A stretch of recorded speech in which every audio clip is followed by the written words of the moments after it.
Hey, Star Wars fans, welcome back to a new and improved episode of Rule the Galaxy. This Joe in the pilot seat. And tonight, in celebration of May the 4th and also Revenge of the 5th, we're doing an extra special show to talk about the Bad Batch. That was kind of our Star Wars Christmas present on May the 4th. So we'll do a little babble about the Bad Batch here in a little bit. But before we get started, as usual, thank you to all of our listeners. Thank you for all the people who interact with us on Twitter. You can follow us at Rule the Galaxy SW SW on Twitter. I'm blurring the email address in with a Twitter account. That's bad. Or you can email us at rulethegalaxysw@gmail.com. Follow us on Facebook, Rule the Galaxy. Check us out on YouTube, Rule the Galaxy, where we get to see Alfie's room lit up in red and his arms, his humongous arms lit up in blue. Or, you can hear us talk about room lighting and Star Wars Armada and Legions and everything else.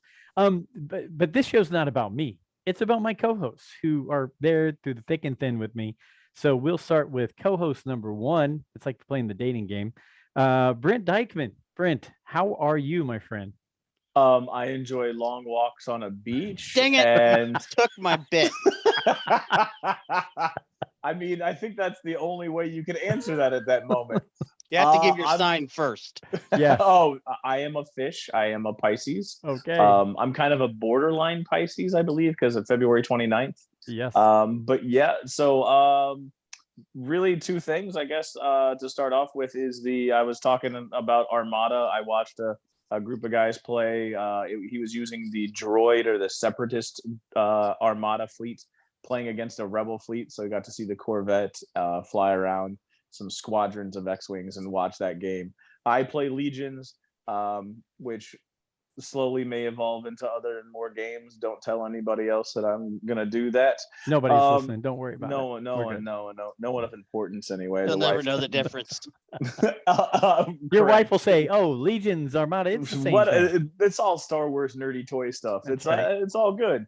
So there's that, and then I also, because I play Legion, I have talked to a couple of the guys. Right, so we ever want to rule the galaxy, right? Expand our rule the galaxy world. One of the guys is a huge Rebels fan, so I asked him if he would want to jump on and do like a Rebels commentary for the Fulcrum Files and be like a co-host. He is also a huge a Legion player, so I thought about maybe also doing maybe a once a month Legion. I got to come up with a better name. We got to keep the alliteration going. But no, there is planning around. So if anybody wants to talk about Legion, this would be specific to just the idea of what it is Legion. Talk about it, and then talk some strategy about how to play the game, who's good and who's bad, those types of things. So if that interests you, let us know. Please email the show, rulethegalaxysw@gmail.com. and give us a shout. So I'll throw it back to you, Joe. I talked for a while there. I think it's great. And you know what? Maybe some people who are listening have a 3D printer and you can say, hey, how about making us some new characters for Star Wars Legion? Or during the show, you can say, hey, here's the next batch or next wave of characters that are coming out for the game. I think that's great. I think it'd be a good show. I think mixing Rebels and then Legion, I think that's the way to go. Way to expand the Rule the Galaxy universe there. So I like it. I like it a lot. Alfie, in your well-lit room, how are you, my friend? How's everything going there? It's been a day, but we're here. We're ready for this. Been battling a migraine since about 8 o'clock this morning. Yeah, 12-hour day at work. Haven't been able to eat. Can't really see out of my eyes, but let's we'll give it a go. Okay, well, that does sound like a long day. And I am a Taurus, and I enjoy spending time outside. That's wonderful. That's wonderful. I'm a Gemini. I like spending time inside most of the time with fake lighting to make my skin coloring look worse than it is, and yeah, and I like buying random stuff that just shows up in my house, like this Green Arrow that was one of my favorite DC characters when I was growing up, because he's kind of like Robin Hood, and he's they got the Arrow show on what the WB or whatever it's on. I don't even remember. I think it's over with now, though. I mean, Yeah, you're dating yourself on that one. So I've never watched good that, show though. but this was one of my favorite characters growing up, and I found on the internet you can buy anything, and so I plan on figuring out a way to get all of those to go along with the Green Arrow. So off Star Wars topic, but when I was like 5, that's what I played with. So when I found it, I had to get it. So do anyway. any of our horoscopes match up? I mean, are we a perfect match? Is anybody into that? Do we even know Pisces, Gemini, Taurus? No, I have no idea. Just checking. I didn't. My 18-year-old daughter would know. I could call her into the room and she would be able to tell me immediately. Yeah, I don't. I have no idea. So, again, we're here. It's we were supposed to record on May the 4th. We were all having some technical difficulties, me more than anyone else probably, and it was very frustrating. So you guys were kind enough to switch it over to May Revenge of the 5th. I don't even call it Cinco de Mayo. It's Revenge of the 5th. And okay, so yeah. So this whole meme culture of like creating these fake holidays, right? So it doesn't Revenge of the 6th work better? Doesn't it sound more Sithy to say 6th? I prefer that way we can keep Cinco de Mayo, keep it in there. Yeah. So you have May the 4th be with you, Cinco de Mayo, and the Revenge of the 6th. Brent, I'm not in charge of any of this. Somebody who's on the computer all day figured this out. I'm perfectly okay with going with your direction. Now we know that there's other people out there who would say bypass these days and go to May 25th as being the actual Star Wars day. Why is that important? Because May 25th, 1977. Nothing big happened on May 25th, 77. Yeah, well, yes. Oh. See? Yeah. So I don't care. Every day is Star Wars Day. Ask my wife; she'll tell you every day is Star Wars Day. So yeah, so we're here because we're gonna talk Bad Batch. Brent's gonna fire this up here in a few, and we're gonna talk through it while we're just having conversation and hit some of the scenes and the characters and everything. But I did want to give a quick shout out. I threw this out there on Twitter, but one of our regular listeners, Nolan Hoffman, he's out at Colorado Mesa University in Colorado and plays lacrosse there. And he was named Defensive Player of the Month for the conference. So I saw that and I want to give him a shout out because he and some of his friends at Colorado Mesa University do listen to our show. And I wanted to say props to Nolan. That's awesome. I'm not sure I've ever been named anything of the month anywhere. So I'm happy for you, brother. And congrats. Nice. And hope to interact with you more on Twitter and keep listening. We appreciate it. So is he a long stick defenseman or is he like an attacker? Do you know like what kind of position? He's in the goal. He's the goalie. Yeah. Nice. Wow. Nice. I couldn't tell you a thing about lacrosse except they have the sticks with the nets and that's it. I just wanted to sound like I knew what I was talking about. The defensemen have like a 6-foot long stick and the attackers have like a 2-foot long stick. Oh. So the defenseman can like kind of hack at the other guy a little bit longer because they got a longer pole and knock the ball out of their nets. Nolan, I have a feeling with this conversation going on, Nolan will be reaching out to us via Twitter after he listens to the show because he's going to be like, you guys are way off. Don't talk about lacrosse anymore. With it being May the 4th, Revenge of the 5th or 6th, did either one of you guys purchase anything, do anything related to Star Wars, anything like that at all in the last few days? Alfie, I know you did, and to give a quick shout out, Ryan Massengale was supposed to be with us tonight, but because we switched nights, he had some conflicts. But he did today buy a 6-inch Black Series Ahsoka Tano from the Rebels series. We're like Brent with the books. We're starting to get Ryan collecting some things, and it's just fun. I'm just like Palpatine. I'm sitting back. I can't wait to take him back to that toy show in Ohio. Yes. So did either one of you guys anything Star Wars related? Anything new going on? besides watching Bad Batch, I haven't watched the biomes yet or the fly along in the ships. I plan on doing that in the next few days.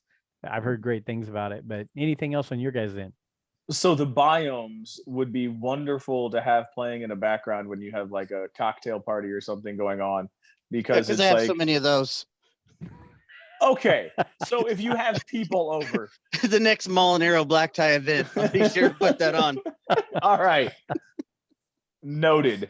There may be somebody out there that has cocktail parties. This guy might not. Anyways, so if you have people over or whatever, something in the background, because it's like it's a flyover of all the different environments. And I mean, to sit there and watch it and give yourself like an hour to watch it or something like that, I felt like it was not necessarily the greatest. But if it's running as like a screensaver, or if it's running on the background as you're doing something else, I think it's gorgeous. Like the scenes were pretty gorgeous. But yeah, that's the only one. That's the only one other than the Bad Batch that I watched. I'll let Alfie take it over because you guys are the ones that buy all the fun stuff. Yeah, people are asking me about that today at work. What did I buy? And I'm like, well, it's not really any different than any other day. The only specific thing that I bought yesterday was that Return of the Jedi Boba Fett Black Series. Okay. It was on sale at Best Buy, and I had a birthday coupon, so You didn't brought it down spring a for little the Bo-Katan Black Series helmet. not yet. And I did see the little Darth Vader tip, one you were saying. The Darth those Vader go Black on Series sale quite a bit. one. Okay. Yeah. Well, I mean, what is it? A GameStop exclusive? I mean, how many GameStops Yeah. exist in the USA anymore? I Like don't know. 12? There's still one in Franklin. Is there really? Yeah.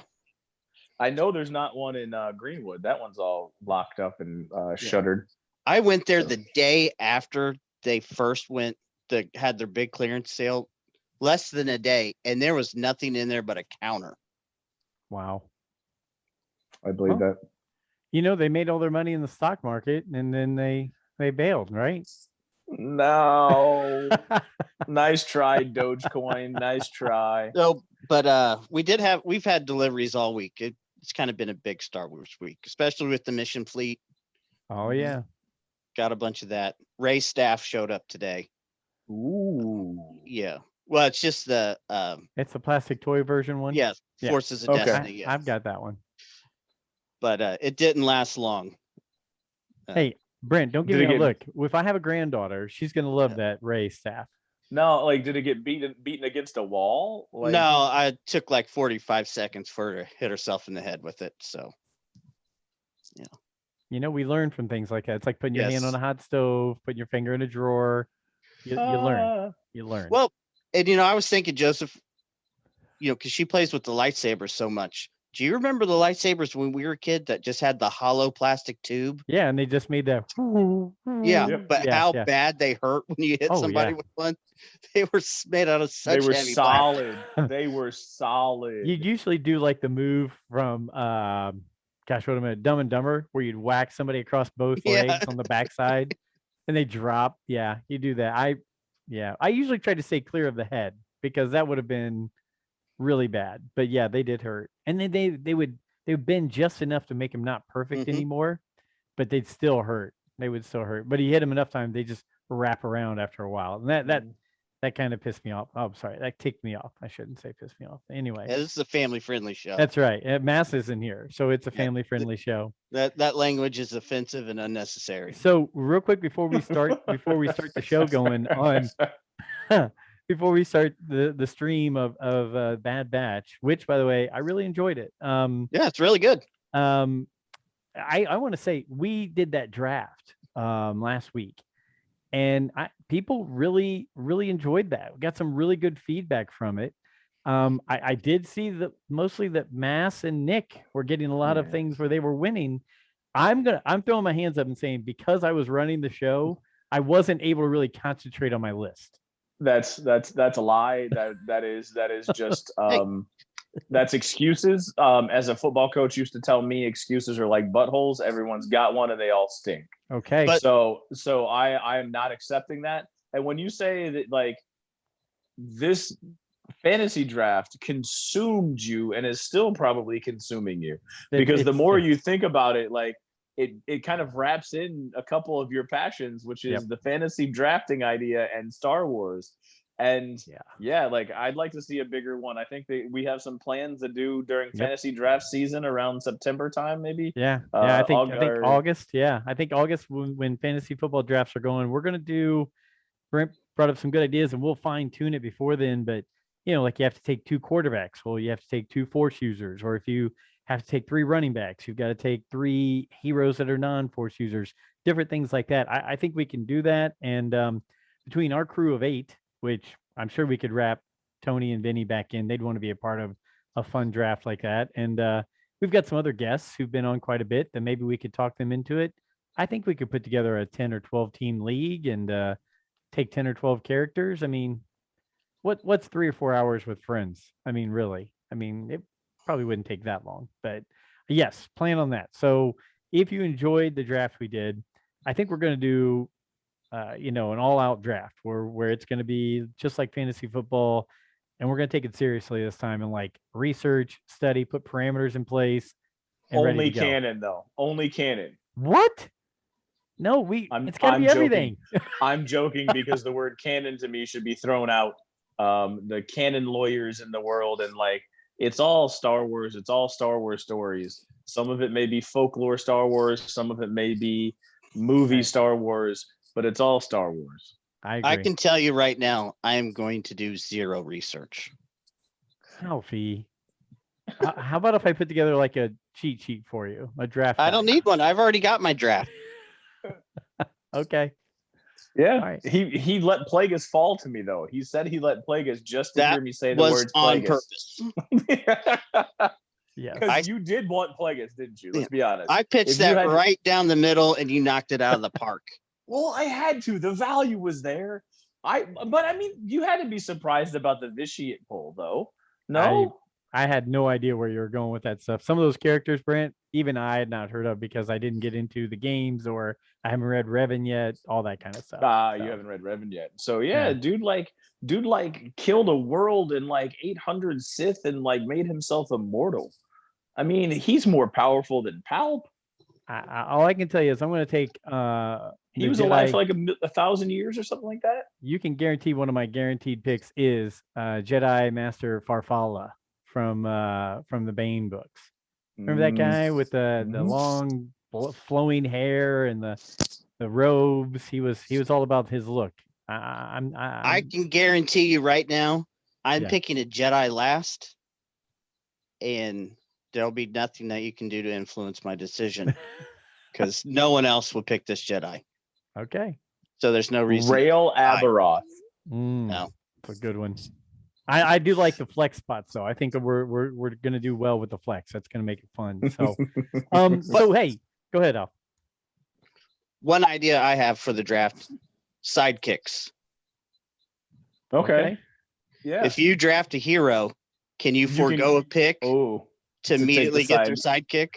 And like, well, that's unfair. That's unfair because would you take if you would take Han as like the second pick, you would get Chewie? Are you talking like that? But you lose a pick. Yeah, but you're getting Han and Chewie. I mean, you'd be getting great value for the next round. Right. I mean, if you go R2, you can get C-3PO. I'll let you take that trade off. Go with Luke Skywalker. See, that would get a little tricky because who are you going to call sidekicks then? R2, but I agree. Do you want a list, right? I mean, how long do you want the show to be? I'm just saying, like, there would not be that long. I know we have till August. Yes, every week we'll plan and fine tune it more. I will tell you that there is one droid that I think that I would be able to get no matter what. He could be my last pick, and I don't think anybody would take him. I'm not telling you guys, but there's a droid that I'm thinking of. It's your own draft board, Brent. It's your own draft board. I know. Just like the NFL teams. Some people had somebody first round caliber, third round. It's their draft board. Like Dr. Afra's the protocol, the murder droids, right? Yep. Or 114D from Plagueis. She'd be Vader's sidekick. Oh, who, Dr. Afra? Yeah. I can see that. That makes sense. But I think C-3PO would also be R2. Well, didn't we already have this discussion about the book? Which book? The Great Book of Alfie. Oh, that's right. It's always right. It's always right, right? We might have had the discussion, but not everybody knows that That's I have right. to read the Great Book of Alfie because it's always right. That's the resource I go to. I mean, I've got encyclopedias and Wikipedia. I just ask Alfie. So, what would Alfie do? WWAD. So, we'll make the wristbands. We'll have those out soon. So Brent, we're here to talk Bad Batch. You want to hit this thing and let us just ramble through it while we go? I mean, it was a good episode. I don't know how you do it. I should have done that. I hit play and I'm now spinning, which is awesome. Right. I see it at this on my point. board. We got the Disney Plus. You know what I really? I'm spinning too. You know what I really do love? I think it's is it trying to sync up with everybody? Yeah, I love the fact that they went with the Mandalorian helmets for the startup. They had Grievous in there as well. So I Is like Grievous's face in there? His helmet was the first one. Is it? Yeah. Because the first one I remember seeing is Vader, and I'm not seeing it because it's still spinning. No, it is. Okay. So, we, like you said, we're just going to talk over this and watch it. And you know what, guys? I will warn everybody. Spoilers, spoilers, spoilers. If it's May 5th or 6th and you haven't watched a Bad Batch yet, you should. And shame on you for listening to our show before you watch it. But I love the beginning where they showed the Clone Wars fading away and the Bad Batch logo taking it over. Thought that was great. So, Mike, I guess so. As we're getting into this right now, right? You get the voiceover of the Clone Wars voiceover. Is it Tom Line? That's Tom not Tom Kane. Line. That's your Tom Tom Kane. Kane. Tom Yeah. Kane. So basically, is it going to be like that, or are they just doing that to kind of show that it is a bridge? Is it the first episode, and then this is the bridge between them because we're basically ending the Clone Wars and we're moving into the new stuff? Or is it going to start every episode with that Clone Wars style like voiceover at the beginning? I'm not sure anybody is really aware or knows yet because Tom Kane suffered a stroke and he can't speak right now. Cheating off of Rebel Force Radio, they were updating and saying that he's still having medical difficulties. And of course, we wish him the best. But I would love it if they recorded all that before he had his stroke. But there's nothing that I've seen or know of that guarantees that. So, but hey, while we're starting in here, Depa Billaba, the Jedi Master 2, Caleb Doom. Right. Here So he your is. boy shows up, but I wanted to go to one other thing that happened before this while I was talking about the Tom Kane voiceover. They animated parts of episode 3. They animated the saving the senator on Grievous's ship. They animated certain parts of Emperor. He was Emperor at that time. So they animated parts of episode 3 and they put it in the very beginning, just like 10-15 seconds, which I think, Alfie, you said in our conversations in the past and yesterday when we were trying to do this, that you would love to see just episode 3 in a full animation. Whole thing. Yeah. Yeah. So I'd even take it a step further and give me the second half of Attack of the Clones straight into episode 3 with that Siege of Mandalore arc. Right. I'm good with that. Put it all together. Give me a steel box set. I'll buy it tomorrow. And so how did you feel when Caden showed up? Because I know he's your boy. Sorry, Caleb Doom, not Kane. So we'll jump right into that right here. As we're seeing the Bad Batch actually show up on Collar, which is the planet they're on. Caleb, by the way, Freddie Prinze Jr. is doing the voice for this, so that's cool. But this is what got the internet up into its first uproar was, if you read the comics, Brent, you and I discussed earlier, Caleb, this is not how it all went down on his last day with Depa Billaba. And that's okay. They did it in a very similar way. I think, again, we go into that folklore legends kind of thing.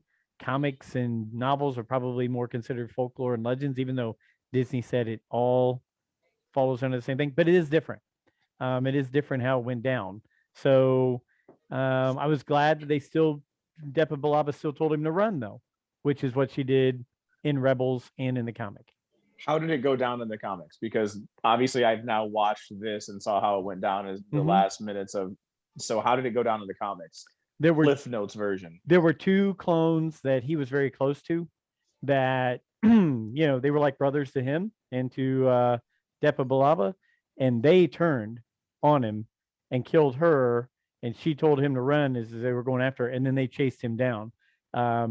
So the Bad Batch had nothing to do with it. They were not involved, not around. So this takes a little off the beaten path of what the comic did. I mean, it's still obviously he was with Depa Billaba. Obviously, the clones turned on him, but it was done in a different way, basically. So Bad Batch are involved. I mean, it's poetic license, I guess, right? Right. I was curious because I mean, there's who's to say that this guy isn't the one that is friends with him, right? Who's to say this clone isn't the one that that just depicted in a different way? So yeah, I was just curious because again, I'm not a book reader or a comic reader, so I don't know that information. So what did you think of the Bad Batch when they showed up? Like, how did they? Since we're looking at them right now, they're kind of talking. Yeah. It's a little bit of a lull. What did you think of them coming down the mountain? It reminded me a lot of the season 7, right? It was kind of like the comedic A-team showing up, doing a bunch of roughhousing and blowing stuff up, which is what Wrecker loves to do. You had Crosshair up there picking people off. So yeah, it was very much like season 7, their first appearance on that. Yeah. To me. Very unorthodox compared to the other clones, but there's still that cohesive team all working together. Yep. I know it's early, but do you feel like you attach to one of them? Do you feel like there's one that you feel more drawn to as far as your personality or as someone you want to learn more from type of a thing? I think the easy one to say is Hunter, just because he's the leader and he's, I wish I had his hair and things like that. It's like Rambo in Star Wars or something like that. But I really like Tech. I know it's weird to say, but I like how he's tapped into everything and he's always figuring things out and has ratios and numbers and everything like that. So far I like him. Hunter and Tech are my two guys that I like. How about you, Alfie? I agree.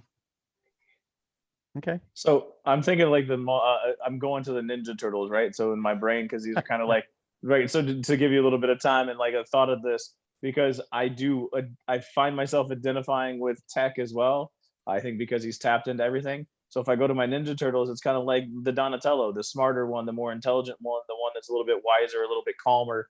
I kind of Donatello, Tech are kind of always the one that I feel like I attach myself to as I watch those types of bands of groups like that.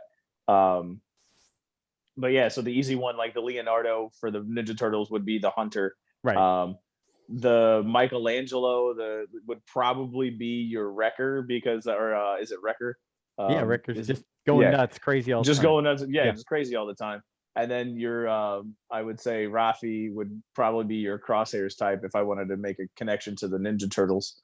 Because I was just thinking about that when you were talking, because that's who I identify with, is that smarter, that the techie, the one that has a little bit more calm and intelligence behind him. So I was just curious what you guys thought. I like that you mix in Ninja Turtles with Star Wars. I think it's great. I think anytime you can get some crossovers like that. I think I really liked, again, like I said, when the clones came after Depa Billaba, I think keeping with the storyline of Rebels, for her to turn and say, Caleb, run, run. And you remember how hard it was for him to say that with the Inquisitor and all that when they were talking about it and torturing him. So I thought that was really cool. I also think it was really cool. They showed the hologram of Palpatine saying that to that clone. And then none of the Bad Batch got that. None of them got that. I disagree. I disagree. Well, one of them got it. Well, they didn't see the hologram though. It didn't pop up. Oh, okay. Yeah. But you're right. Go ahead, because it's going right into it right from the very beginning. Right, you see that Crosshair is. Yeah. Yes. One thing I also noticed, right, because the clones are all about being the same. All of their uniforms, the colors and the patterns are very similar. There's no individuality. However, if you look at the Bad Batch's gear, if you look at their, I was just looking at as they were talking, Wrecker is face painted. is like that mask. It's a face. Crosshair has a bullseye for the eye. Mm-hmm. Tech is all tech. It's a different. There's more individuality.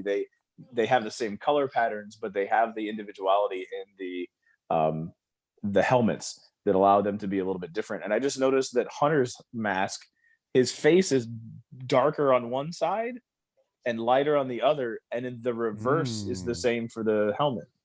So if you look at the helmet, the side of the face that is darker, the helmet is. So maybe he's torn, right? Maybe he's dealing with somewhere he's half and half. I mean, I think they did this very well, regardless of the comic. I think they did this very well because right after this, we all wanted to see this. What happens right after Order 66? So this is the aftermath, which is the title of this show, of what happens afterwards, and to see that only one of the Bad Batch is still following orders, but only one of them knows the order is to kill the Jedi. The rest of them are still doing the mission they were sent there to Collar to do. Right.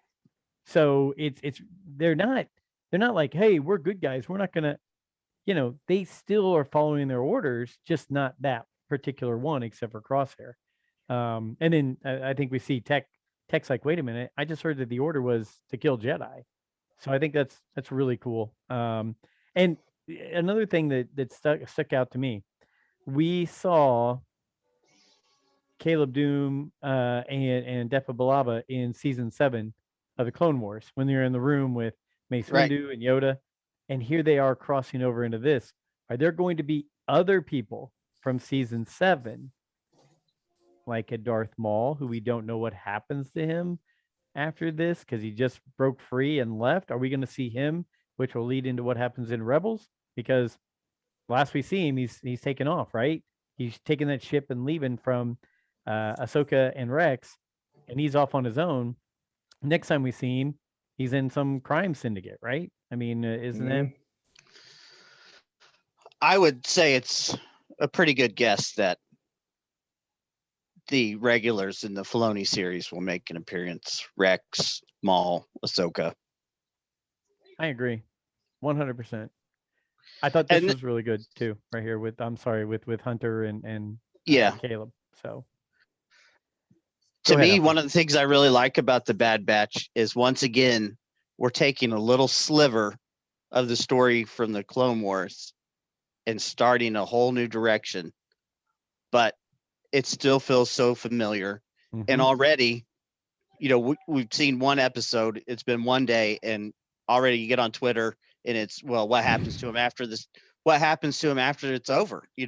What are they all going to die, or some going to get away? And then that's going to lead to another, possible series or comics or whatever.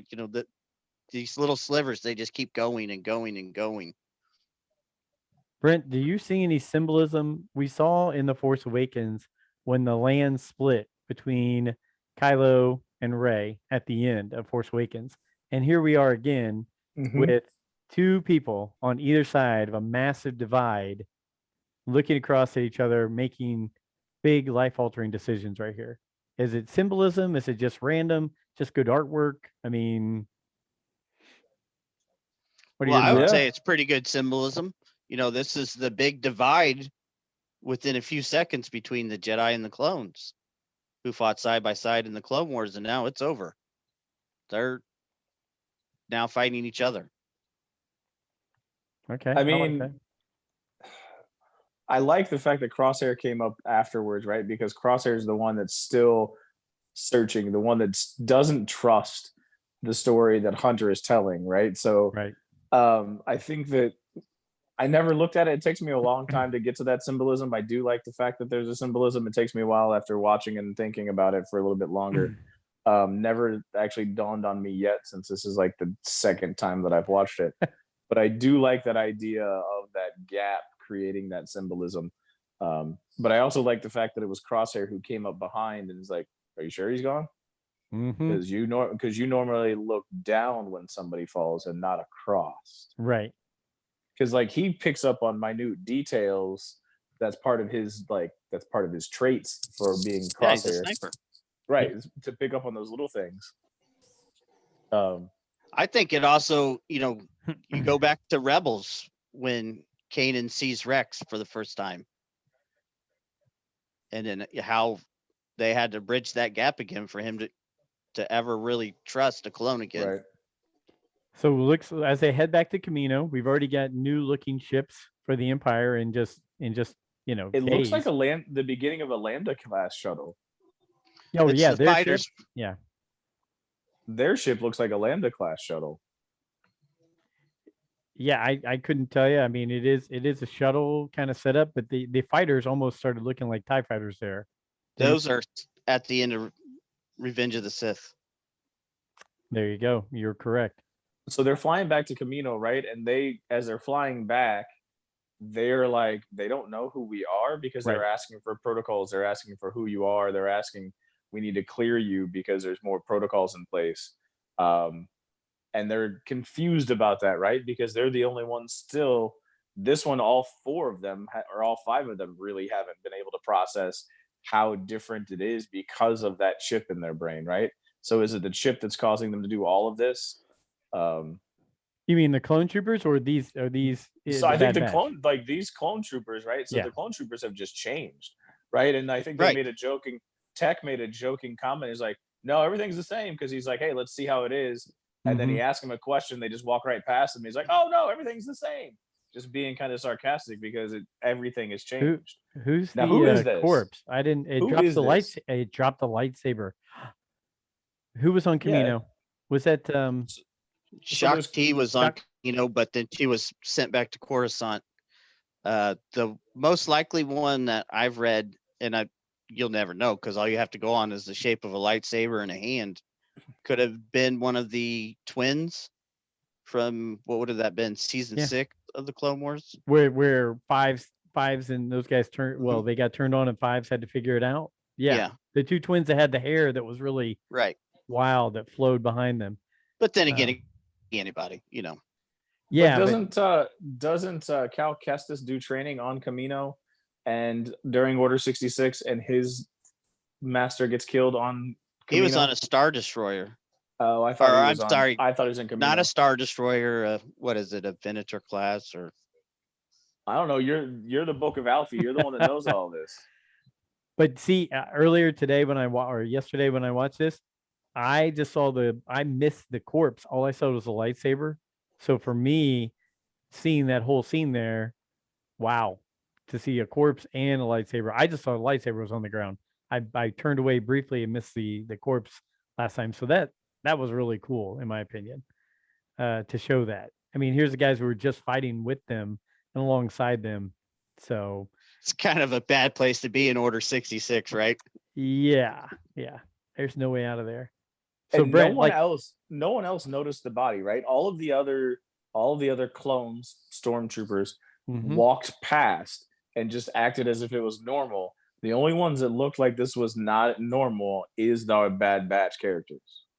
I'm going to go within my head canon that chip, they've all switched to 100% complete Empire programming right now. Yeah. All their individuality is gone. Agreed. Right. And I think that's what they're trying to illustrate, is the fact that all of these guys have gone to it. And Tech, I think, even makes the comment that it's common knowledge that everyone has the chip, and that's what Order 66 is about. But each one of them, I think they get into it later when they actually Tarkin takes Crosshairs. They actually get into it. The only one that really even has a semblance of the Order 66 working is Crosshair. And Tech just said it. He's like, we are all probably immune to this. He said, but I'm not 100% sure of that. And he looked right at Crosshair. So that was great. Yeah. I mean, they've already been alluding to that the entire time, right? Because Crosshair was still trying to kill Caleb. He's talking about completing the mission. He didn't complete the mission. And he gets mad at him for not completing the mission because they didn't kill Dune. Yes. Well, even if you go back to season 6 with that whole arc, there was kind of a lot of, and it's up to interpretation, but I always took it as the clones didn't want to believe that they had a chip, that they were acting on their own, and that they weren't being controlled. So here we get Papa Palps giving the speeches. The attempt on my life has left me scarred and deformed. So And are there yeah. people that still think that that was like a mask that he was wearing from the Force? I still think that like it was the Force lightning from the fight that made him turn wrinkled. I think it was a mask. You do? Yeah. Why Okay. does his voice change afterwards?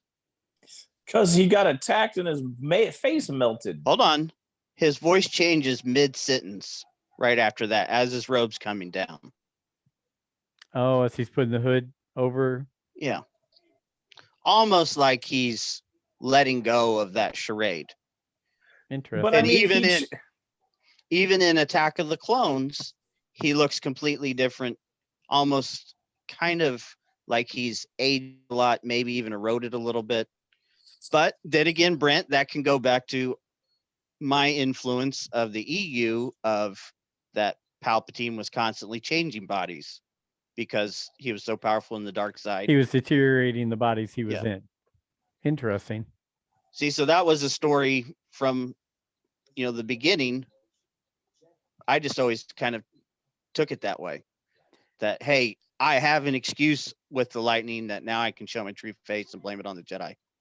So I like the record just said Republic, Empire, what's the difference? And Hunter said, well, the determination of the Jedi is one big one to me.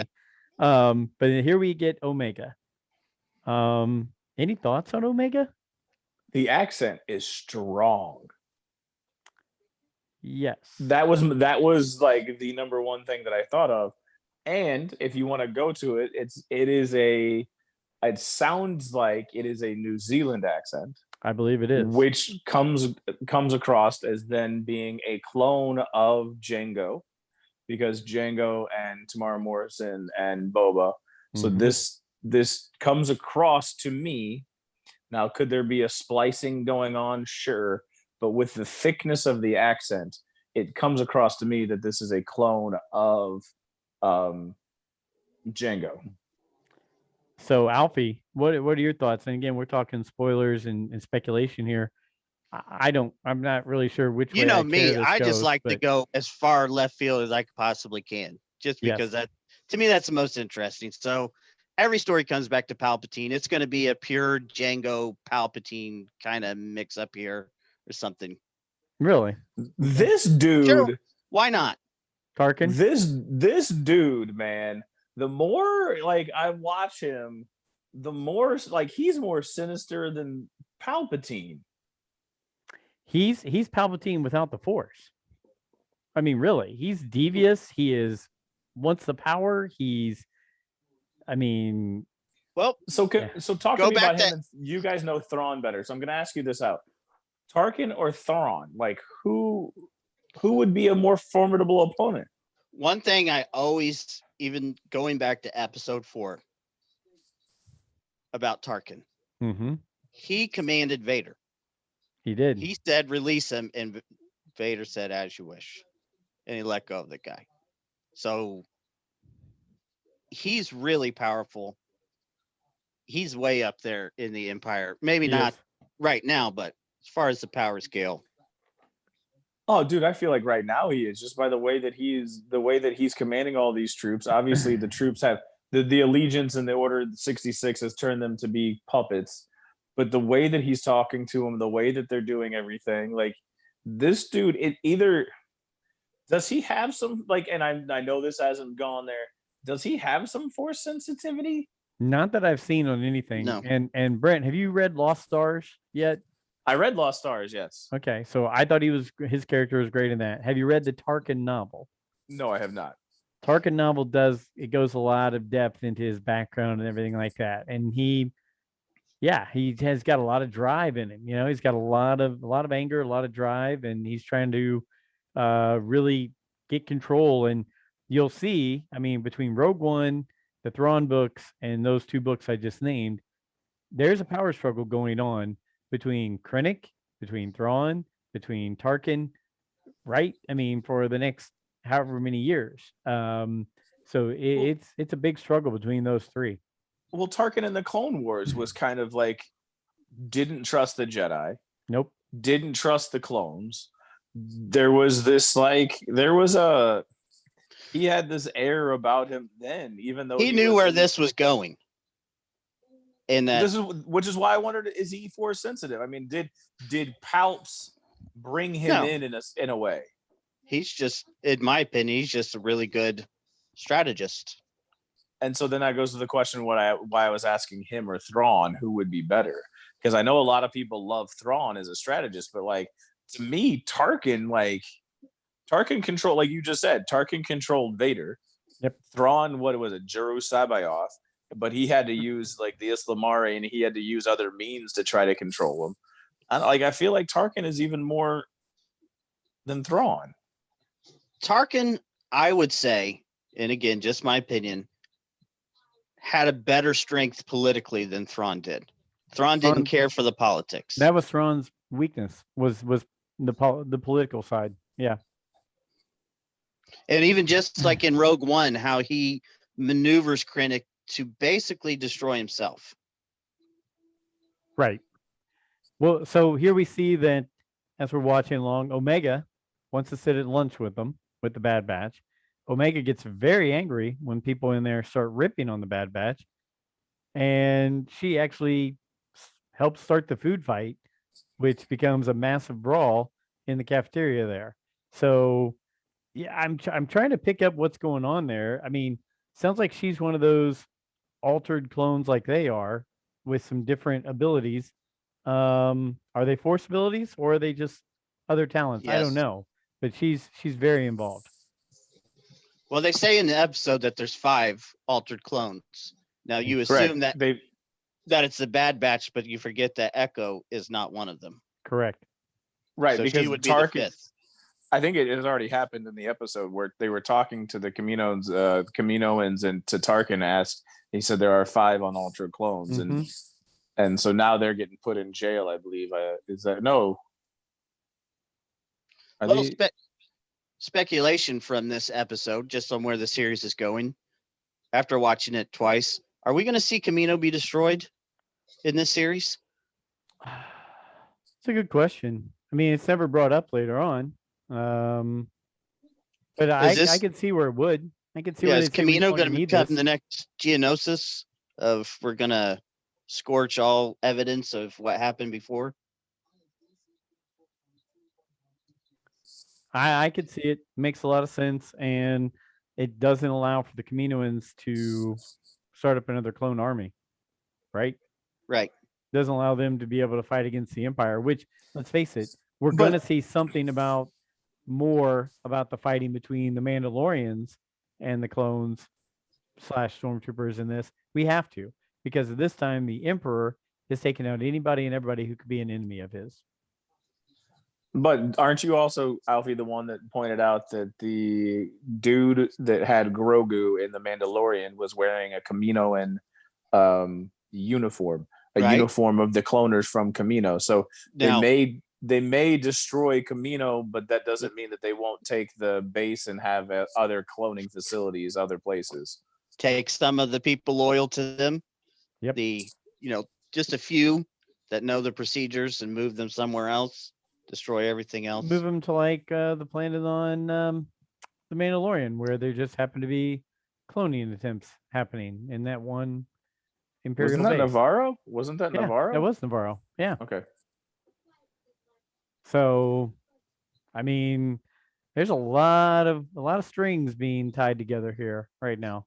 Eventually, some people with cloning, knowledge have to make their way to Exegol too. Yes.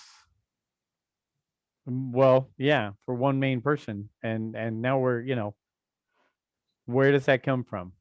We see in a comic the Luke's hands floating around from the Empire Strikes Back. So where does it come from? Does it come from Omega? Well, does it come from Luke? We've said it many times on this show, Filoni did wonders with the actual prequel movies and making them better. Yep. You know what, Alfie? You mentioning the shutdown and the destruction of Kamino. Now that I think about it, I think that's almost a certainty in this series, because he's going there. Tarkin's going there and cleaning house right now. He's evaluating everything. He's like the guy on Office Space. He's going to go through there, the 2 Bobs. The Bobs. And they're going to, got a meeting with the Bobs. But fix it. and I think have people skills. so. But as we always talk about, Star Wars has symmetry. When we started the Clone Wars, where were they? They were in this arena. The rookies, the clone number 99 was here at this arena. Wouldn't it be the best way and the fitting way to end things on Camino by them doing these similar tests in the same arena that was from 2008, right? Mm-hmm. Listen to us. We're talking. I know, right? We're waxing poetically. We're also entrenched in watching it too, right? It just got to a really good scene because we all shut up. So they're doing the training thing. One thing that I like as they're doing the training thing is it gets to a point where they don't know how to beat it, and they do something that was unconventional, and it almost bothers Tarkin that they did something that was unconventional to beat it.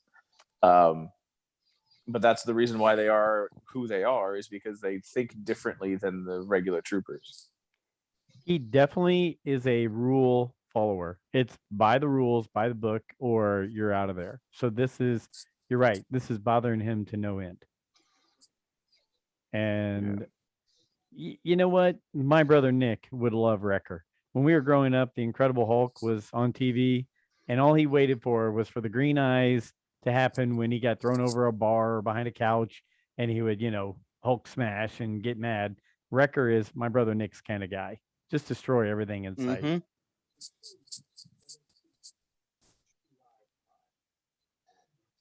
And this was a little weird. Switch to live fire. And no, let's not tell them, but we're going to bring live ammo against them now in this test. Because he's trying to eliminate him. He wants to do everything that he can to eliminate him. Again, Tarkin is ruthless. Yeah. And you know what's funny about Tarkin is let's face it. There were originally 100 and how many, Alfie? 117, something like that, official Star Wars figures from 1977 through 1985. He was not one of them. No. They never made a Tarkin until they came back in the 90s and the early 2000s and all that kind of stuff and made a Tarkin. So because he was only on the show for a total of 5 minutes. Well, Vader was only in it for 10. What about Snaggletooth? He was in it for like 5 seconds. They made 2 of him. I mean, I'm not a collector, so I don't know, but gosh. Okay, you got me, because they're cool and they're like weird aliens. He's a human. I'll give you that. He's a 3-minute human, or a 6-second human. And you know what? Steve Glosson brought it up very well on our show when he was on one time. He was like, look at Star Wars figures and the ones that pop, the ones that you want to have out, the ones you want to play with and are on the shelf. Walrus Man, Greedo, the Imperial Royal Guard, Luke in the X-Wing outfit. Why? Because they're not just brown, gray, white, whatever. And he was like, that's what makes them stand out. That's why, when you get Marvel characters who, Magneto, orange, purple, all these different things. Mm-hmm. Well, kids are like, yeah, that looks flashy, shiny. So you're right. Making an old man in a gray uniform is probably not going to sell.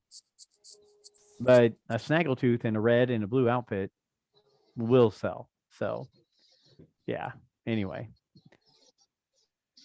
they do this trick here where they reprogram one of these droids shooting live fire, and it was like they were in the pool. What is it when you do one person on the other person's shoulders and you're chicken fighting? Yeah. So they're trying to do some chicken fighting to get the reprogram so he can hold him down and get the reprogramming done. Yeah. And so then he sits on his shoulder, right? Tex sits up on his shoulder after he reprograms him. He's like remote controlling him from his shoulders. Yeah. Which is awesome. So these are the death. Okay, so this is where I'm going to ask you a question. Mandalorian, what was it? The Dark Troopers? Mm-hmm. Aren't these guys that they're fighting in the live fire like version 1 of the Dark Troopers? I'd give you that. Yeah, I would say it's a good call. They very much look like Apple, the iPhone 3, right? Right.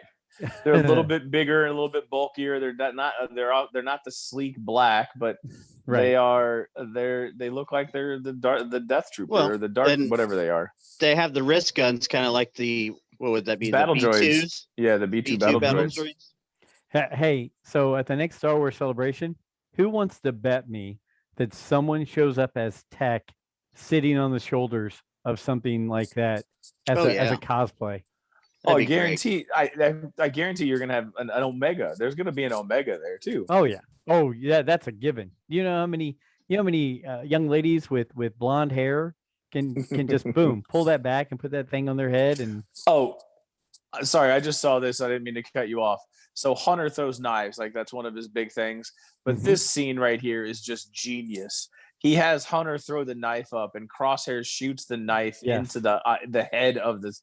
That is just genius. Who thinks of that like as a way to beat that trooper? Hey, throw it. All right.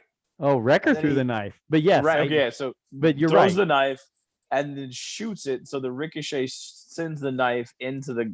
Oh, that's just glorious right there. It is. That's well played. If you have kids and you want them to see something fun, have them watch Bad Batch, because I mean, come on, they're not cutting anybody else. What age group? What age? I'm saying like 8, 9, 10-year-olds should be watching this. I would say teens, like 12s, preteens. Really? I wouldn't say like, I don't know, like if Joey would have been 8 years old, I'd have him watching this. I can tell you that. Yeah. See, now I feel like it's a little old. I feel like it's a little old though. I found this scene interesting. Tarkin looking at all the clones being developed. Because like what happens to him? Yeah. He wants him to destroy him, right? Like he's like, no, stop it. Kill him off. I'm correct. He basically ends the whole program right here. Mm-hmm. Because they had the meeting with the Kaminoans, and he said, well, we have a contract. He's like, your contract was with the Republic. We are an empire now. The contract doesn't mean anything. So like he doesn't like all of like, so these clones are already made and they're 2 or 3 years away from being released. He's telling them just to destroy them all. And you see Tarkin doesn't. Go ahead, Alfie. I think they realize that too, and that's why they let Omega escape at the end. And the Kaminoans. Oh, you mean the Bad Batch or? No, how do you say their name? The Kaminoans, whatever. Kamoans, yeah. The long neck people. They know they're done. It's only a matter of days till a Star Destroyer shows up and incinerates this place. So in that little discussion there, when Tarkin was talking to them about all that, they told them, like you mentioned, that there were 5 unaltered clones. He just watched the 5 out there that he assumed were the 5. Right. He didn't think that Omega was one of the 5.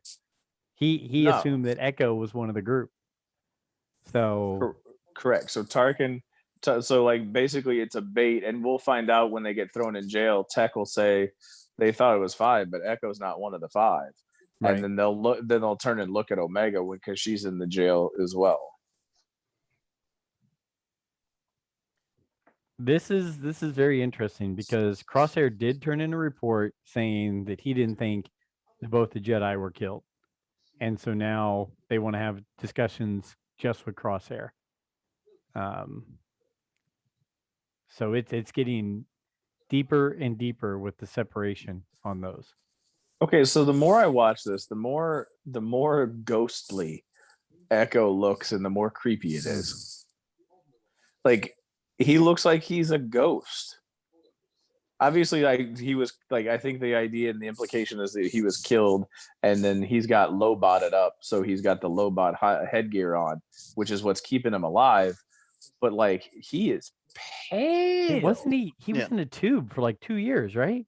Yeah, and I like the little callback to Return of the Jedi with the line of "He's more machine now than man." Yes, that was awesome. And he was like, "Thanks for reminding me." Yeah, thanks. So it's interesting because this is basically all just a trap by Tarkin. Tarkin is setting them up on this mission he's sending them on, saying it's still separatist insurgents, and so he's sending them off on this, sending Crosshair with them, which he knows Crosshair is going to be loyal and give them all the details they need. And oh, by the way, we'll find out when they get there that they've got a pro droid going along with them as well. So, it's a test, right? So it's not necessarily like, I mean, yes, obviously it's a trap, but it's a trap test. But it's a test. He wants to see if they will respond to programming that the Empire has already put in place with the other clones. He gave them the rope. Now it's up to them. yes.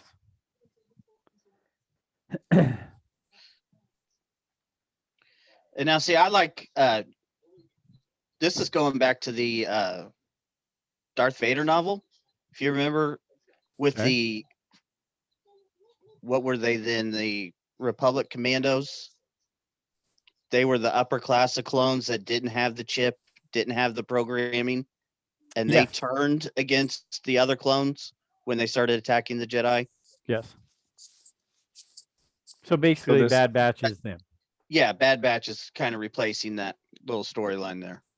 So I Which is do want to okay. address something I saw from your buddy Tom Lyons that I saw on Twitter, and it was all about Omega's hair.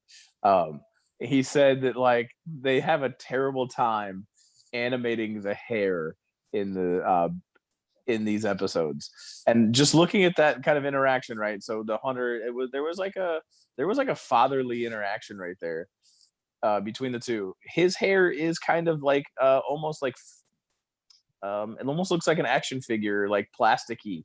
I'm like, I guess that must be why the other clones must have those buzz cuts with the high and tight, because it is harder to animate the hair because it does kind of look like a plastic helmet of hair. Yeah, definitely. Wasn't the animation done differently in Rebels to where they could do more hair flowing kind of stuff? I mean, there's some hair movement in Clone Wars, but it's never been Sabine seems to flow quite a bit. Yeah, she's always like blowing it out of her eyes. And Ezra's hair definitely moves Yep. around. So as far as that, so let's talk as we're landing in, I believe, Onderon. Is that where we went? Yeah. Yep. So we're going back to Onderon as the ship lands. Where was I going with that? Just because the Onderon took me out of the question I was going to go with. Stila and Saw Gerrera. Oh, it was about the animation style. Yeah. It's like, so what would you call this Clone Wars? Because Rebels and the style of the animation is different between the animated series. So Clone Wars, Rebels, and Renaissance are all vastly different. So where would you put this as far as? Yeah. I threw it in there because it was an animated series by Disney. Yes. Which I have watched it. I didn't overly enjoy it, but it's Star Wars, and I wanted to watch it and see what happened. But it was very kiddish. But this, I would say, is just the continuing growth of the Clone Wars animation style. I agree. Yeah. I mean, it's every I just love the season shading. improved. I just love the shading of this, right? So we're at night, and as they're walking the moon, and you can tell that they're walking in front of a plant because the way that it shades, just like the realistic way that it is being shot. It's being like, it looks like a movie. Correct. It is being Well, they got animated Disney as if money it's now. I'm just saying, like, it's just awesome because yeah, it's definitely dark. It's definitely It's hard not to on see, Cartoon Network anymore. but it's. I would say it's a step above where the Clone Wars was, or at least the early Clone Wars. When I go back and look at season 7 of the Clone Wars, it's a different animation style than even the first couple of years of the Clone Wars. Well, and again, I know what you were going to say, Alfie, because I read the book of Alfie just 30 seconds ago, because the season 7 was on Disney money. No, I was going to say, would you want it to get worse?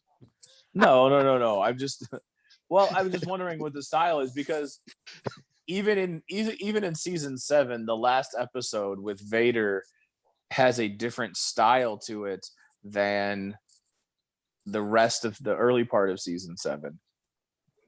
The ship where he finds Ahsoka's saber and finds the 332nd helmet in the snow, it looks different than the rest of them. How great is this part right here, where it's Crosshair telling Hunter, make the call. They've got 25 insurgents, as Tarkin said, but it's men, women, and children all in this group, and Hunter's wanting to take them off one at a time. He's wanting to pick them off, and Hunter's like, hold on, this isn't right. We shouldn't be doing this. And boom, here they come. They're surrounded by some of the people from that group of insurgents. But Yeah. I just thought it was very realistic. You see army movies all the time where people are like, "Make the call, sir," and they're screaming at each other. And Hunter was or Crosshair was ready to go. He's ready to pull the trigger and follow his orders right there. I like that they put it together here in this next scene of General Skywalker and Rex trained these guys. So how could they be? How are they insurgents? We trained them. Right. But, the Clone Wars left a pretty good enemy list for the Empire. They did. So Crosshairs has this drive to finish the mission, but yet also has a drive to follow orders from Hunter. It's a definitely a tough spot to be in. Yeah. And I like how they're showing, I don't know, Hunter definitely doesn't have the chip or have the same moral. He's got more of a moral compass than just following orders. Correct. But Crosshairs, at this point, they're setting him up that he could go either way. That if he's left to go with Tarkin, he could go Tarkin's way because he's following orders and he's doing what a good soldier does. It's almost like he needs the influence of Hunter to maintain the morality. Yes. I mean, he questions his leadership. He, later on, right? Doesn't he tell him maybe you're not fit to lead the group anymore? And the other two don't seem to have that same. And again, and so it's like there's varying degrees of chip malfunction because the other three with the chip don't even bat an eyelash and just follow Hunter. Nope. So it's interesting. And so Saw Gerrera, man, an Crazy, older right? Saw Gerrera. And I felt like there is a more edge towards a Forrest Whitaker sounding voice. I don't know if it is Forrest Whitaker, but it sounded more Forrest Whitaker's. It sounded more Forrest Whitaker-esque than I remember when I went back and rewatched the episodes before. Yes. So in the Clone Wars, I think it's the same actor who played him in the Clone Wars that's playing him here. But then in Rebels, it's Forrest Whitaker who does the voice to prepare for Rogue One. Was he okay? So this is where I don't know timeline because I didn't find Rebels until like COVID. Was his appearance in Rebels prior to Rogue One? That's a good question. Whose appearance? Saw Gerrera. Saw Gerrera's. Well, wouldn't it have to be before? Well, no, he's saying no. I'm talking human. Yeah. Human chronological. Okay. I got you now. Okay. Yes, chronologically, yes, it would be before Rogue One. No, because it was after. So Yes. Rogue One happened, and then the appearance, Saw Gerrera, the episode that he showed up in on Geonosis happened. I believe so. Okay, I could be wrong. The book. Yeah. I he doesn't get enough credit, and I'm not sure if there ever was a Saw Gerrera character created off the Clone Wars. I'm sure there probably was, and it's probably $800, right now to get it from 2009. But that's a good character right there. That would make a good figure again. Sorry to go off in the toy world. He's in the video game as well, sir. Like, so that the Fallen Jedi, Saw Gerrera shows up in there too. Yeah, there is a mission where you have to try to help save the Wookiees, and Saw Gerrera helps lead you to that mission. Okay. He shows up as a mercenary, and people were telling Cal Kestis not to work with him because he's like, yes, he fights for us, but he's like way, he's like an extreme, like stay away from him. He's too extreme. Kind of what Mon Mothma and Bail Organa were saying in Rogue One. Yeah. Yeah. See, I mean, here now you've got Crosshairs and Hunter and Tech all arguing because he's saying, I'm following orders. We should have taken them out. And they're like, these were civilians. They're sending us to go after civilians. So, and here's where he's questioning Hunter whether or not he's leading the squad. It's definitely going to the breaking point here. I can't wait for him to meet up again. That's going to be some good stuff throughout this series. Who's that? Hunter and Crosshairs? Yeah. So does he like? Do they change him? Is it the hunt to try to get him back? I mean, or do they just write him off and have to try to stay away from him? Because obviously Crosshairs is going to be hunting. It's going to kind of be like a fugitive style. I feel like the movie The Fugitive, where they're going to be hunting him down the whole time. Right. It'd be hard for the rest of the Bad Batch to take him out. I'm sure they'll play on some opportunities where they could kill him, but they can't. Try to do of the that redemption. morality. Yeah.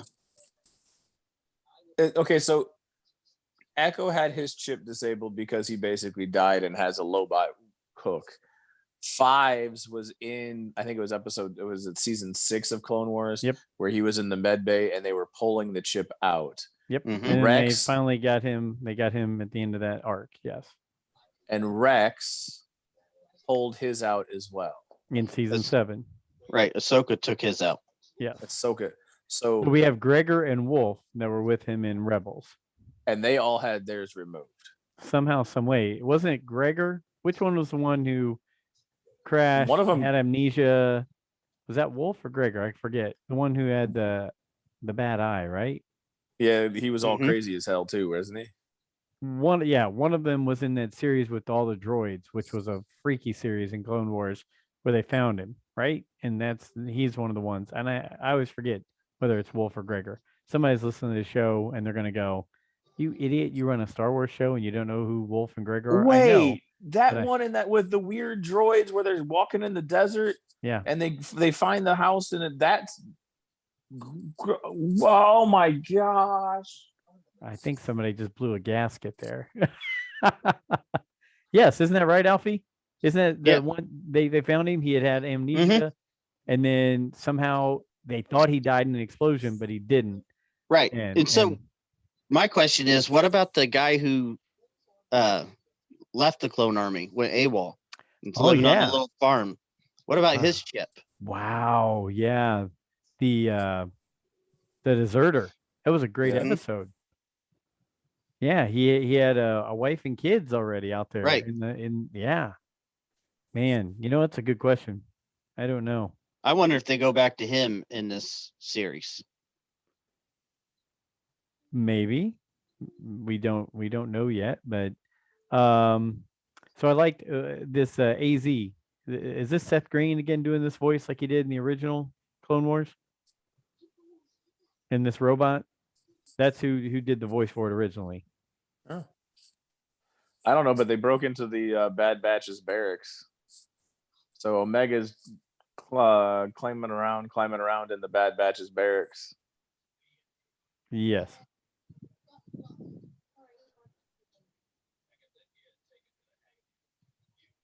So these guys are these clones are coming in, which these are the ones from Coruscant, right? Mm-hmm. Shock Troopers. Shock Troopers, yeah. Well, the Coruscant Guard. I painted up some of my Legion figures to look like Coruscant Guard. But like not all of them, because there's a couple of them that were just plain whiteys, or just like the white clones. They weren't all Coruscant Guard.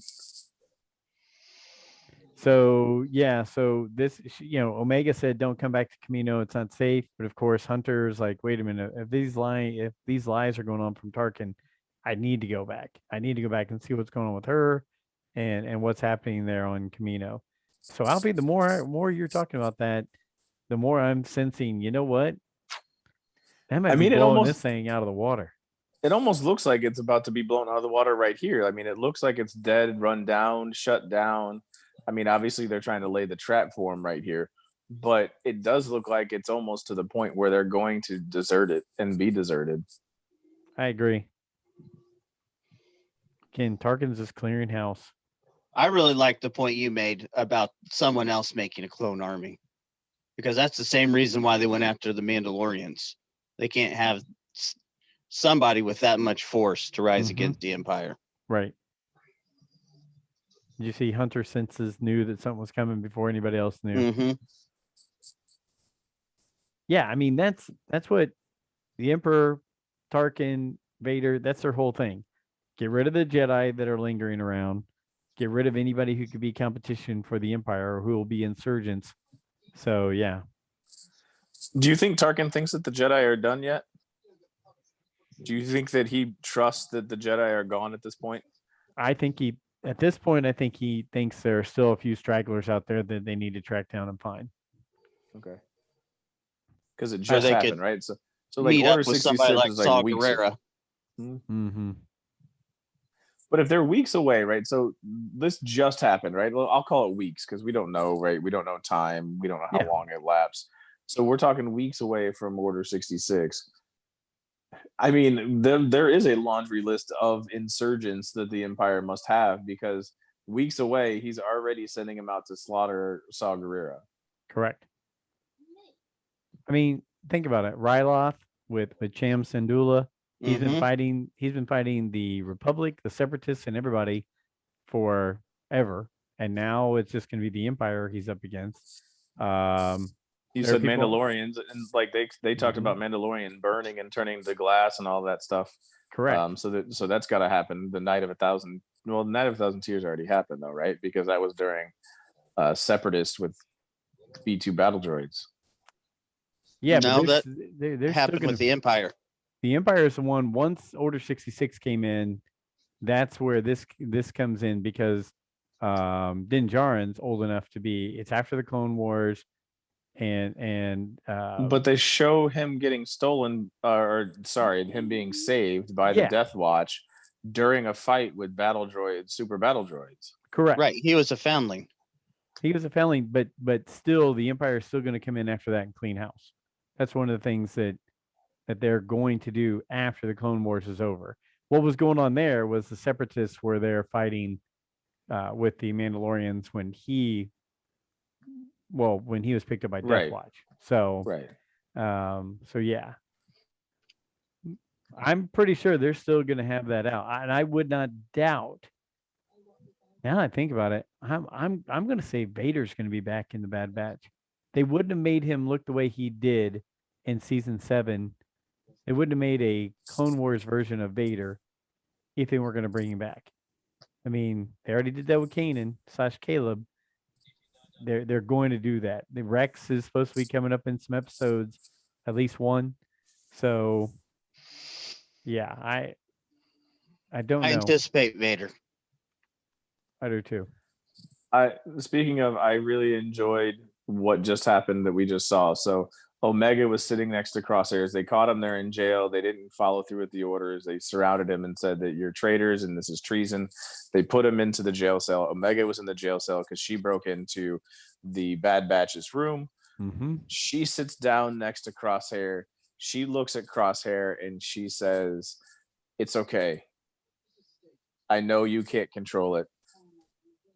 It's okay," or something. I mean, more or less. I know what you think you have to do, or something like that. You have to do it. It's okay.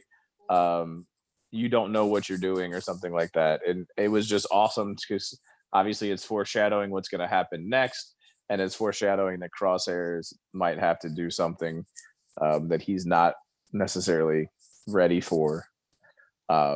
Which leads you to believe: does Omega have force powers? Or is foresight and just a premonitions, and having premonitions the alterations that Omega has? It's a good question. I will wait and see on that one. Besides taking a guess, because you're right. It could be, is that her enhanced power, or does she have force powers? But it did seem like she could kind of read what was going on inside his head. And I think it's really wild that not only can we now take the chips out of people like Rex did, but we can make the chips more intense, like they're doing with Crosshair right here. Right, but okay, so if they're making Crosshairs more intense, obviously he's the one that is the closest to the Republic and closest to Order 66. Why wouldn't you just take the rest of them? And I understand that they break out before that happens, but why wouldn't you just take one of the other ones and try to do the same thing with them? Right. I thought they said that his chip was the only one that was still viable. Gotcha.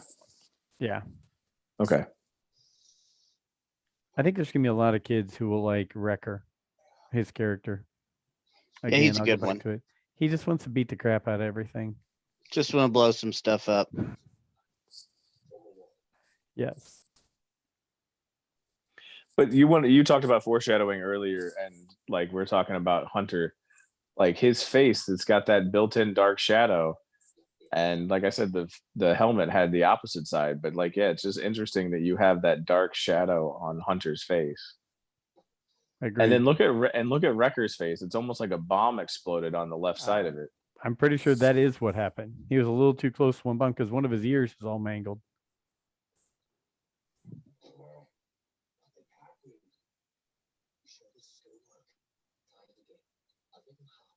My Yeah. boy Tech. I like that they said, you know, Camino isn't made to have prisons. It doesn't have prisons, so we should be able to break out of this. So that's pretty cool. We're getting close to the end of this, right? I mean, like when Yeah. about maybe 5 or 10 minutes left or so, because once they get out of here, then they get their stuff and then they head out. Correct. Well, thanks for spoiling it. What, Brent? I mean, we've been talking about a show that's been out for 24 hours. And people have been talking about it on social media for a while. I think Nick said yesterday that it started off at 100% on Rotten Tomatoes, so it had some really good reviews and people really enjoyed it. I was really impressed because usually there's somebody who just goofs it all up and says, I can't believe this or I can't believe that, and says it right there blatantly on Twitter. But you know what? I think, read them today. Yeah, well, you can read them today, but I mean, I didn't find, and maybe I've just unfollowed the people who used to do that and tick me off, but I didn't find that many people really. They were all kind of like, "Hey, it's May the 4th. Can we all not share the spoilers before everybody watches this?" So, at least for me, I felt like it went well. So when I watched this the first time, I missed how Omega got out. So this is all new to me right now. So I wasn't sure how Omega. Oh, that's how it happened. There you go. Because I didn't see how that happened, and I just saw that they were out and they basically had beat up the guard.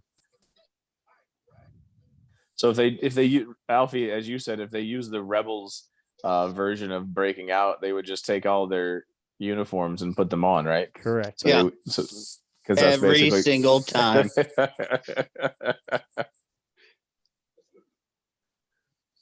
And see, so if you stuck with us through the whole episode, like this is awesome, because this is a commentary of Bad Batch episode number 1, and I mean we're at probably 70 minutes into this thing. So yeah, tonight's a long show. Sorry for everyone, but it's fun, and we're getting to talk about a lot of stuff.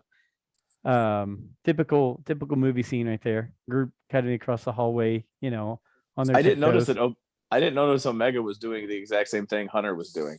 Did you just see, like, she's mimicking what Hunter was doing? So they walked up, knelt, and then he held his hand up to stop them, and Omega did the exact same thing. Well, maybe there's more of a connection there than we know, because they seem to be. She seemed to know an awful lot about him at the beginning of the episode. She did.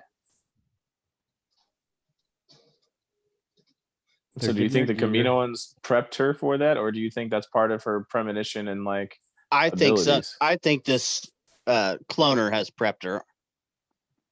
I do too.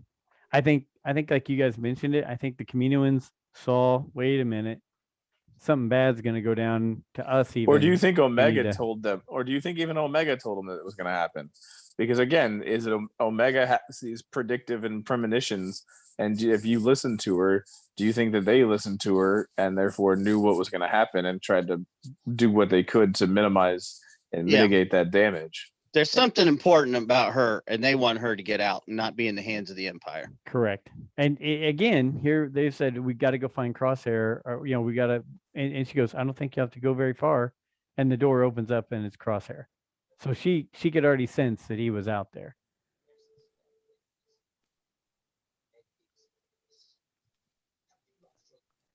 You know, Alfie, did you read those comics where it was the Imperial agent? There were like 12 of them, maybe 15, where he was like James Bond. Do you remember that? Not really. I'll have to look it up, but Crosshair reminds me a lot of the lead guy on that. It was really weird because he was an Imperial agent, but he was kind of like Dexter, and you know, he only, Dexter only killed, mass murderers or whatever, or serial killers. The Imperial agent was like that. He followed the rules, but he kept finding things that were like corrupt in the Empire. So he was killing the bad people in the Empire. But Crosshair looks a lot like that guy. I'll have to look it up and remember what comic that was. But it was a good little fun comic for a while, back in the Dark Horse days. That's a good idea for a show. Oh, The yeah, Imperial agent trying to find the rebel agents inside the Empire. This was like the Wild West showdown. You could have played like the whistle music yes. just now with the eyes, with everybody looking and trying to zoom in on their eyes. And here we go. He's got a sniper shot, and he's trying to get some sniper shots in on his old mates. Hey, while we're sitting here watching this last shootout, I got my second COVID shot today. Good work. Yeah, I'm all COVIDed vaccine. Well, up. not yet. You guys still got about 2 more weeks. You're supposed to wait 2 more weeks to let the vaccine go in your body, and then you're fully vaccinated. Yep, but I did my part. I can only wait for the 2 weeks. I had to get the shots. So this is true. I got mine mid March, so I've been vaccinated for a while. I went opposite arm, by the way. First time right arm. Nice. Second time left arm. Nice. I didn't Just have in any case. problems, so let me know tomorrow what happens. I will. So Oh. who got shot there? Was it Wrecker who got shot? Mm-hmm. Okay. And see, The knows. cloner's keeping the door open. See, these Mm. are some of the things I missed. Just like you missed something. I didn't notice that Yep. I didn't notice that the cloner was keeping the door open because they're trying to shut it on him. Yeah. So the Kaminoans are, Alpha, you're right. They're like, we got to get her out of here no matter what goes on. Which is really weird because you know what? In Attack of the Clones, they were all about the money, baby. They didn't care about anything else. So And even in the Clone Wars series, you remember there were a few of them that were doing covert stuff for Palpatine. Yep. Well, in season 6, they were keeping his secrets alive. Yeah. Not to shut you off, but something really important just happened, right? So Crosshairs was about to take a sniper shot on Hunter, and Omega dropped the weapon and did a sniper shot on Crosshair before that happened. And that allowed, because he dropped the weapon, that allowed them to load up and take off out of Camino. And if I'm not mistaken, don't they sit there without killing Crosshairs? Mm-hmm. And there they are watching it, the Kaminoans, making sure they got away.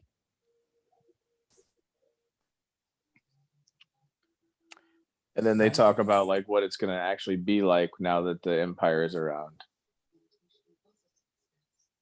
There we go. The augmentation was a success. The remaining clones of 99 have escaped along with Omega.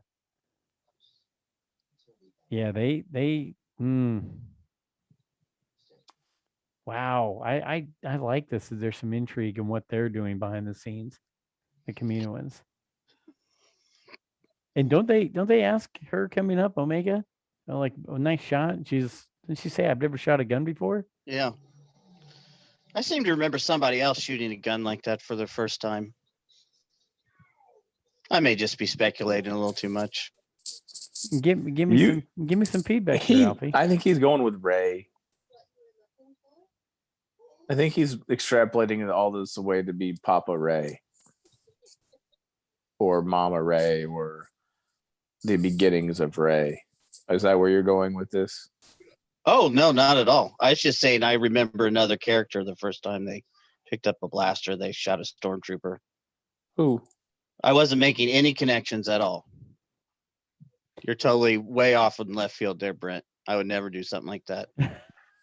Man, I've read like this book of Alfie is lying to me, man. I've read it. I've read it enough that I feel like it's always telling me the truth. Oh, it is. Oh, by the way, I want to say when he says watch this light show, when you jump to hyperspace, because I've done it in the Millennium Falcon, it really is freaking awesome. Agreed. Impressive shot back there. Where'd you learn to do that? I don't know. Never fired a blaster before. Wow. All right. Well, we're wrapping it up, and we've come to the end here where we're going to be getting her going off into hyperspace. All right. So The what's one thing, episode 2? well, So what's wait, episode 2 going to be? Because it's going to come out to what? Friday. I was going to say Thursday night. So tomorrow night at like 3 a.m. So where are we going? What do you think we're doing? Well, we're going to, what does it say here? J19. Plot of course for J19. Yeah. So what's J19? I don't know. If it's Tatooine, so help me God. We do see them walking around with Rex in the desert, if I'm not mistaken. In the sizzle reel in the preview. Alfie, where do you think J19 is? Hold on a second. He's looking it up while we're talking. Is he? Does anybody have the Salu diction? Kami System Sector J19. I have no idea what that is. Earlier in the Clone Wars, General Grievous and his Separatist forces captured Jedi Master Heath Koth. During a transmission, Koth secretly communicates with hand signals, tipping off the council in the process. Obi-Wan translates the message and says, whatever that, Salukami System Sector J19. Okay. In the follow-up episode, The Deserter, Rex leads a search party on that planet to find Grievous. The deserter. We just talked about the deserter, Alfie. Who's the deserter? He was a guy who went AWOL from the clones. He was living with his family out in the wilderness. So Cut was his name. There we go. That's disgusting. If that actually is who they find, and they show up with this cat, and he doesn't try to kill a Jedi, and he doesn't have an ambition, like. Brent, we don't write the shows; we just watch them. The fact that, yeah, no, that's cool. So we're going to J19, right? So you're saying we're going to go try to find this deserter.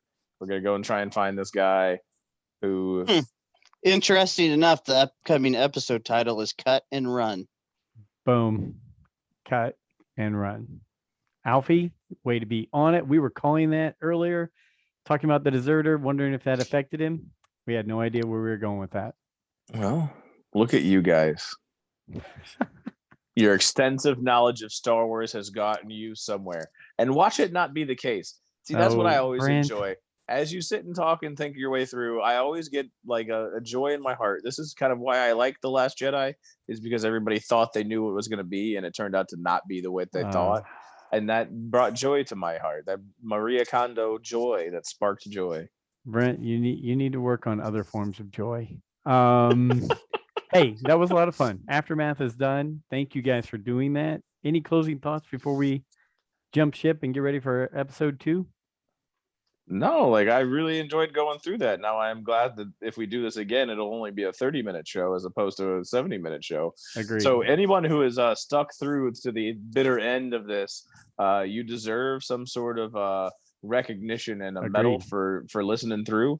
I'm sure if we look at our numbers and our analytics, it'll let us know that we probably only had about 1 or 2 that finished it all the way through. But no, it's really fun. Like it's the first time we've done a full commentary like that. Yes. It was really easy. The Disney Plus group watch allowed that to happen. Everybody was synced up. It was pretty cool, man. I liked it. Good idea on that, Brent. I really appreciated that. Alfie, any closing thoughts? I really liked this so far. Me too. Can't wait to see where it's going. That's what I say on all of it. Can't wait to see where it goes. Are they going to bring Crosshair back? Is what I like. I mean, ultimately, is Crosshair going to get brought back into the fold? Yes, you saw it in the trailer. I didn't see it. I didn't pay enough attention. He's in all black armor. He's got a squad of all black troopers. He's carrying the sniper rifle. Okay. So does that mean he's still? You mean he's back? You're meaning is he going to come back to being good with the Bad Batch? Correct. Is he going to be back into the fold with the Bad Batch? Everybody needs an enemy. Yeah, I think he's. Yeah, but isn't Tarkin evil enough? Isn't Tarkin a good enough baddie? Can't go to all the same baddies all the time. He'll die before that happens. He'll die in a way that saves the Bad Batch to have his redemption moment.